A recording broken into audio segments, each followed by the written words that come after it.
And happy hump day to one and all. This is episode 95 of the Confessions of a Not So Dangerous Mind podcast. I'd like to thank you all for spending some of your early Wednesday evening with me here in New York.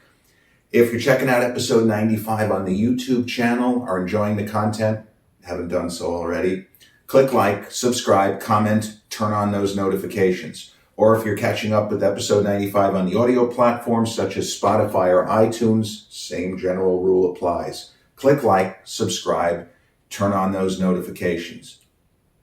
So today is another kind of sad memory kind of episode. The late, great British actor Alan Rickman, who passed around 8 years ago, today would have been his 78th birthday. And he is someone who I became a fan of in his film debut.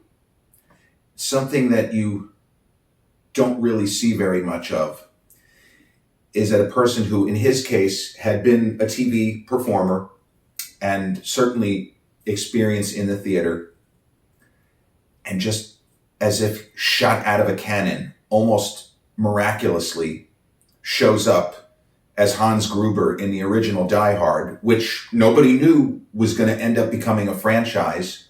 Bruce Willis had been a singer, had been a kind of a light comic actor on TV's Moonlighting, and he did a movie called Blind Date. He did a film called Sunset with James Garner, which wasn't very good. And Studio Fox took a risk trying to turn Bruce Willis into an action star, and lo and behold, thanks to a phenomenal director in John McTiernan, who was coming off of Predator, arguably the best, certainly top three Arnold movie, Arnold Schwarzenegger, that is. But Alan Rickman, as Hans Gruber, is one of the great villain performances ever in Hollywood. He's top 10. He could even be top 5. A refined, aristocratic, well-spoken, debating the merits of certain kinds of suits. John Phillips, London. I have two myself.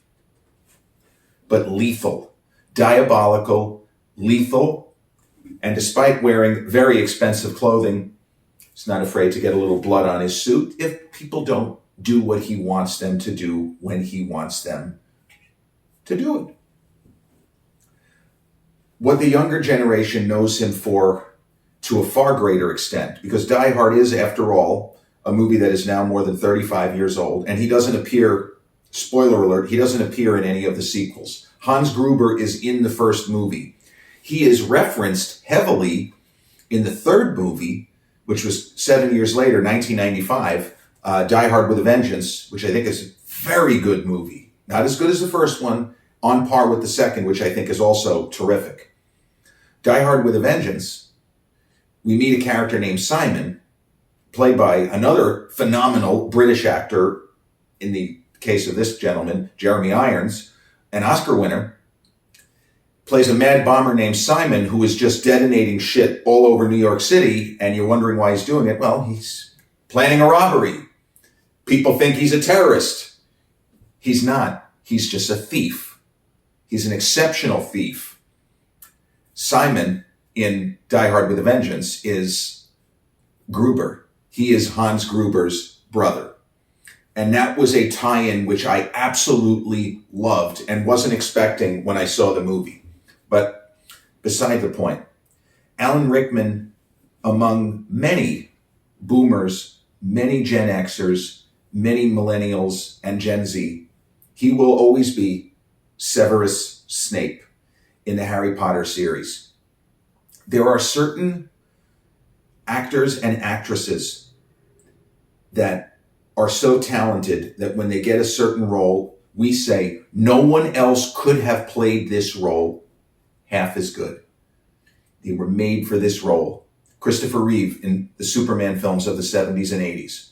I've argued that it is the single greatest piece of casting in the history of Hollywood. That's another hill that I'll go down on. Fight me on that one. It's rare that even for massively talented performers such as an Alan Rickman to have two roles where you cannot imagine another actor in either one. And if you try, you say, well, yeah, the movie wouldn't work nearly as well. If you take Jeremy Irons and put him in the first Die Hard, it's just not the same. You needed to have the background of the character and a fellow British acting titan in the case of Jeremy Irons. Okay, this works. He's playing his brother. He's also an exceptional thief that everyone thinks is a terrorist. Terrorism is the cover. It seems crazy, right? But Alan Rickman will forever be Hans Gruber. I think maybe the greatest villain in any movie I've ever seen. How many times have I seen the original Die Hard? 15 times from start to finish, at least. Because you watch it at Christmas time. It came out in the summer. It was not originally a Christmas movie. Same with Lethal Weapon, another movie that doesn't seem to be a Christmas movie, but it's a Christmas movie. That was a summer movie also, 87, or no, it might have been earlier, but it feels like a summer movie. Rickman was such a dominant, such a strong screen presence and a strong performer that after the success of Die Hard, he did a number of movies that didn't make that much of an impression and didn't necessarily really have a chance to shine. But he had Robin Hood, Prince of Thieves with Kevin Costner, who himself was coming off the incredible success of Dances with Wolves. Although to be fair, Robin Hood, Prince of Thieves was well into production and possibly post-production by the time Dances with Wolves had already won all of the Oscars. So it doesn't sign up that, Costner won Oscar and then he made Prince of Tides. No, he was doing it concurrently. Dances with Wolves was wrapped, out in theaters, doing great business, while Prince of Thieves, the Robin Hood film, was in production. Alan Rickman plays the Sheriff of Nottingham. And in the days before the internet, there were reports coming out of that film on the set. Liz Smith, the gossip columnist and entertainment columnist in New York Newsday at the time, people were telling her that Alan Rickman was so good, the producers did not know what to do because his character is a villain and Kevin Costner as Robin of Locksley, Robin Hood. Anytime they were in the same area, Rickman was just embarrassing everyone on screen. He was just so strong in this role. He was so good. They ended up taking out a number of his scenes because he was overshadowing the hero. It's not really something that you can do. Now, Die Hard, he has his moments, but he doesn't really overshadow John McClane in a weird way. Although they're antagonists, they complement each other. They don't spend that much time on screen. Just the one famous scene where Rickman has to pretend that he also works in the building, and then, of course, at the very end. But the balance between them is exactly right. That's another movie that has phenomenal pacing, Die Hard, where you see, okay, here's Alan Rickman and his crew of, we think they're terrorists, but they're just thieves. They're just very high-end thieves. They're not just looking to rob a grocery store or a Target or anything. They're looking to take several $100 million in negotiable bearer bonds. He has a way. We follow him. We see Bruce doing his thing, worrying about his wife. The hostages, you never lose sight of any component of the story. But you are drawn to, especially the first time through, Hans Gruber and what's this guy's deal? Because we don't know that he's a thief. I'm sorry, spoiler alert. It's not a terrorist story. It's a story of theft. We don't know his deal. What we do know is there has never been a movie, had never been a movie where somebody dressed like this guy was committing some kind of horrible action. The guy wearing a $10,000, presumably hand-tailored suit. He's probably wearing a Rolex. He doesn't fit the profile, not even a little bit. But Rickman, every line reading in that film, it's not an affected performance. He doesn't feel like he's putting on a performance. It seems like He's the character. He doesn't feel like an actor in this role. Whereas Bruce, still, you could tell, it's Bruce. At that point in Bruce's career, as he was just getting over the top as a movie star, he'd already established a persona. And yes, John McClane is much tougher than the characters he played in those few movies he was in and on the TV show Moonlighting, where he's kind of a buffoonish character, but competent. Bruce is acting. As far as we knew, this is a guy named Hans Gruber. The film debut of Alan Rickman knocked it out of the park.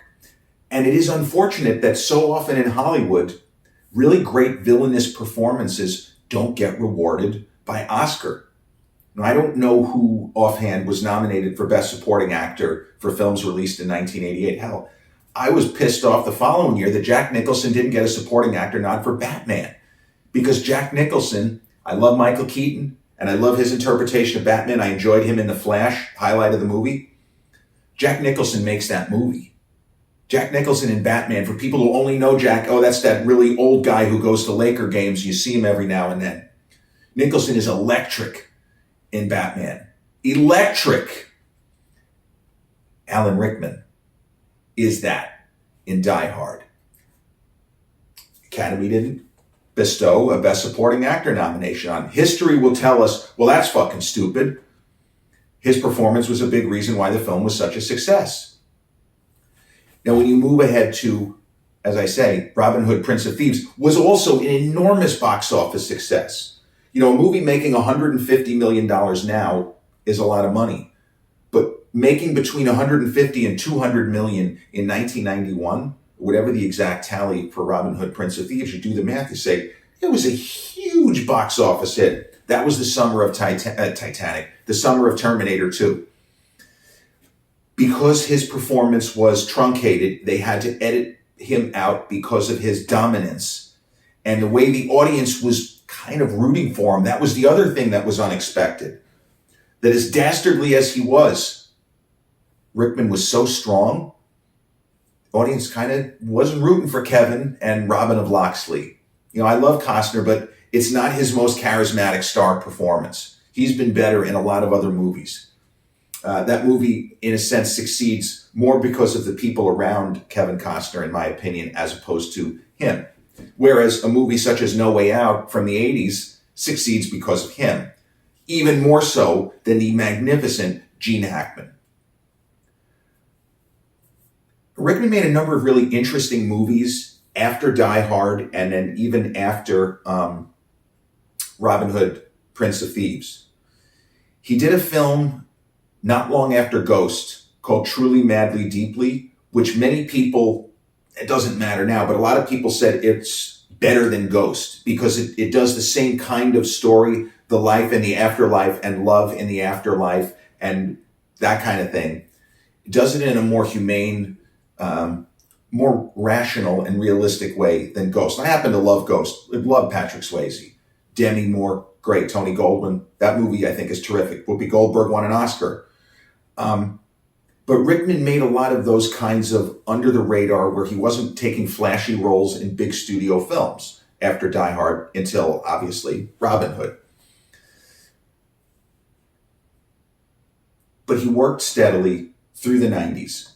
And he made a movie with Tim Robbins called Bob Roberts in 92, which there was actually some Oscar buzz, but that didn't happen.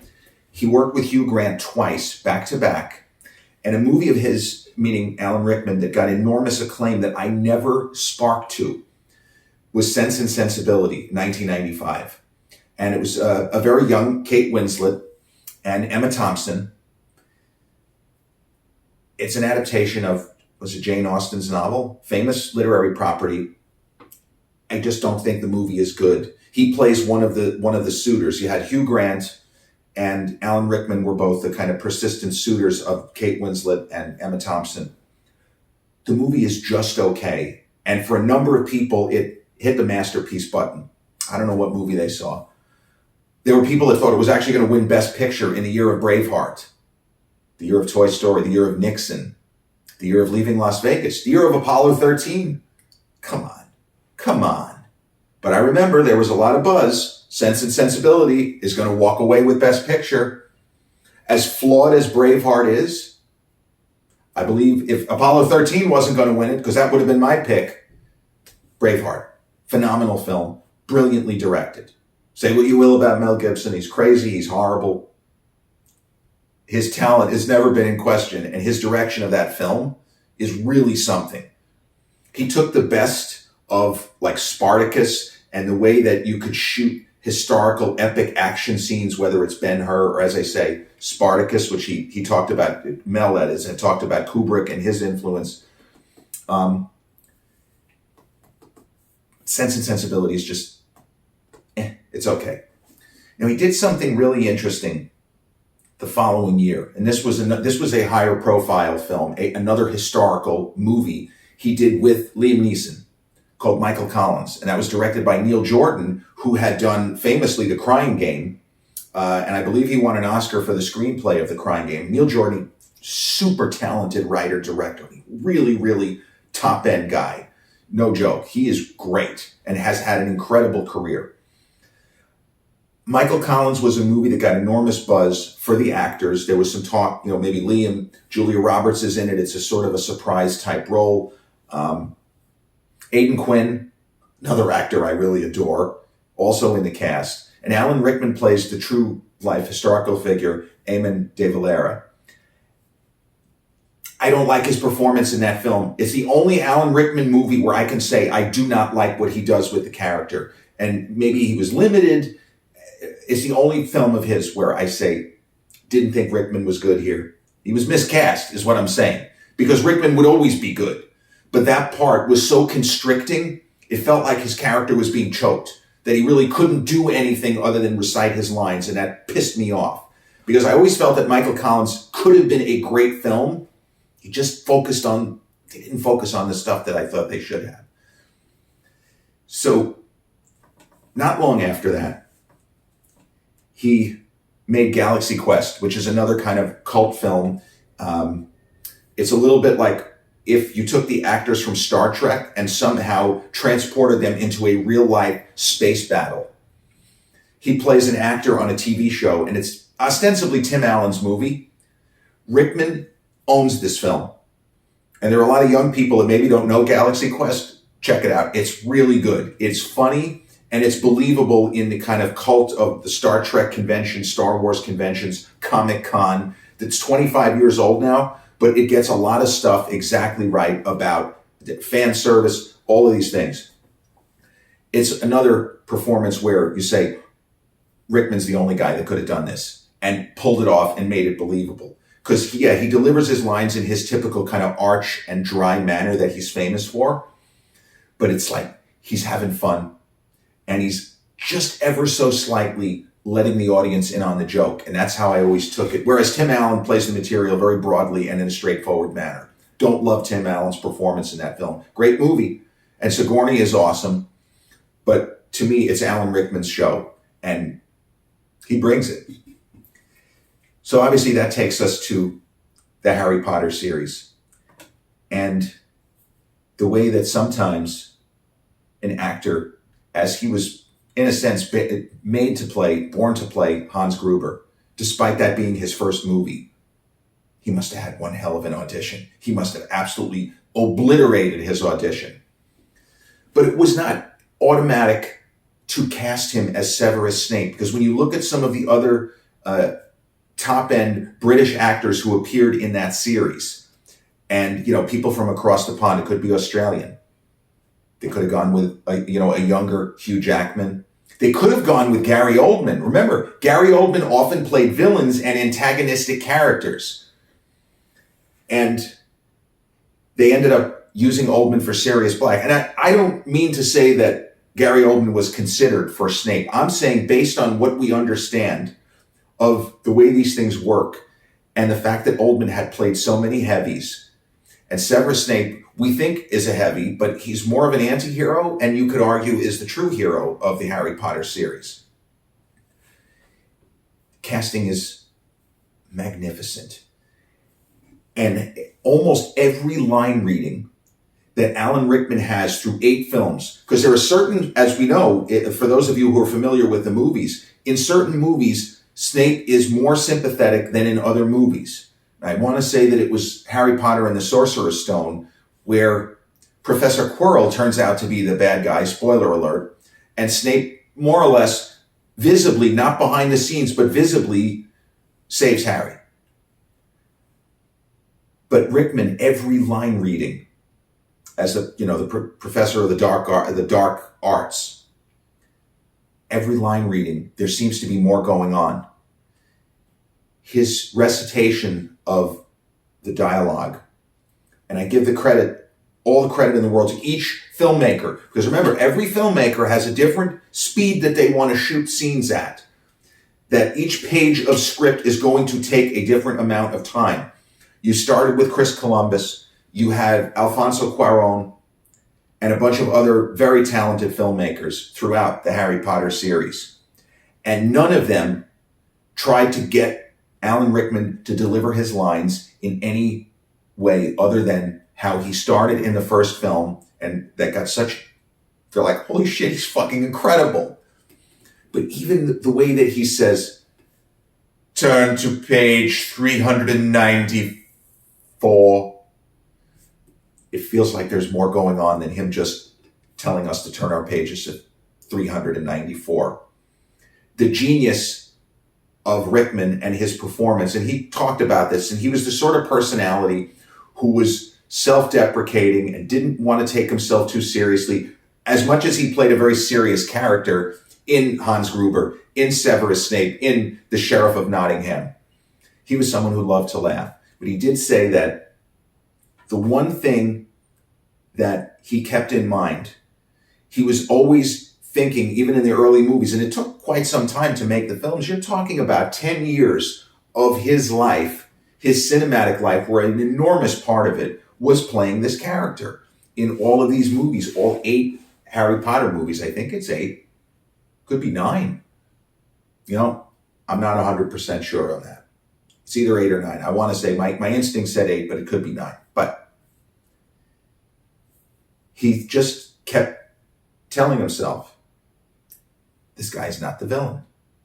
He appears to be a villainous character. He certainly has issues with the kid, Harry, but the issues are more, in this case, the anger and the antipathy is more because of Harry's dad. The issue isn't necessarily the boy before him, the boy who lived, but the boy who lived's old man, who was really a dick and treated him like shit. The sins of the father being visited upon the child. But ultimately, Dumbledore trusted Severus with his life, literally, and trusted him with do the best you can. Keep this kid out of harm's way. And we don't know this for 6 movies or whatever it is. 7 movies. I don't even know how many until we realize that. But when it's all said and done in the Harry Potter series, and Alan Rickman has that moment, that extraordinary moment where we realize there has been so much more going on within the mind and body and spirit of Severus Snape. And Alan Rickman was, in a weird way, he's a Michael Douglas kind of an actor. He's more of a cold and clinical performer by nature. He hadn't played that many really unabashedly likable characters. And it would be hard to call Severus Snape unabashedly likable for huge chunks of that series. But that moment where Dumbledore says, and he's talking about Harry's mom, who Severus was deeply in love with. And, it's life. Shit happens. It wasn't in the cards. After all this time, always just that line reading, the weight of that line reading, and the fact that if you go on YouTube right now, and you can see some of and I love all of these people, movie reactors, you see people maybe watching the Harry Potter series for the first time and reacting in real time after having obviously seen all of the movies up to this point. And Alan Rickman's line reading there it's devastating. It's soul crushing. It's brilliant. He somehow manages to put everything that we've seen in these movies, all of the flashbacks, all of the moments where we get an idea that, well, Harry Potter's dad was not as good of a guy as Harry thought he was. And Severus Snape is not the treasonous, treacherous scumbag we think he is. He's essentially a double agent, almost a triple agent. Every moment with Alan Rickman, that face of his, the hair, the way he walks.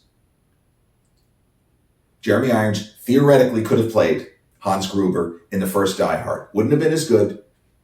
The movie would not necessarily have sucked. Anybody but Alan Rickman as Severus Snape doesn't work. Doesn't mean the movies would have been lousy, but he brought something extra. He always had something extra. A glance, a smirk, a scowl, a particular way of reading a line. It's just amazing the man was never nominated for Oscar. He won Emmy Awards. He was a much decorated performer, and he probably would have gotten knighted by the Queen of England at some point. But he also is someone who, unfortunately, I don't think too many people knew that he was sick. And, I don't want to compare him because you can't compare him to Chadwick Boseman. But Chadwick Boseman was someone else who few people knew how sick he was. I certainly had never heard that he was in ill health. And that's the thing. There's the sort of right to privacy. And I remember many, many years ago when Val Kilmer started to have health issues related to his throat cancer, tongue cancer, whatever it might be. And I remember saying, I felt horrible, but that went public. Chadwick Boseman's health issues were never made public. And when the news came in, I guess it was January of 2016, that Alan Rickman had passed, it was so stunning and shocking because very few people knew that he was sick. And so it's not that, we never met, I don't know him. But when actors take on an important role in your movie-loving existence, we kind of feel like we do know them through the characters that they played. And when he passed, I was devastated. I was crushed. I couldn't believe it. Hans Gruber, Sheriff of Nottingham, Severus Snape. And sometimes it still feels surreal to know that he's gone. But every time you think of that, you can just pop in. You could pop in any one of the Harry Potter movies and see him just take over the screen. That incredible, sinister menace where you're never really sure what he's up to or what he's thinking or what he's going to do. Or go back to 1988's Die Hard. Due to the Nakatomi Corporation's legacy of greed, you're about to be taught a lesson in the real use of power. You will be witnesses. Nobody could have delivered that speech better. My God, what a great opening introduction to a character. Alan Rickman throwing that out there as the takeover of Nakatomi Plaza is underway.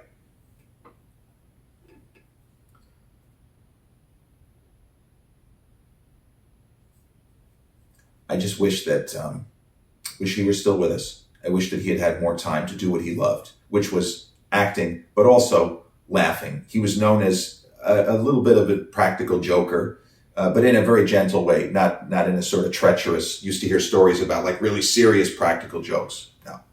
He seemed like a really good guy. There's very little, if nothing, negative about him in the blogosphere.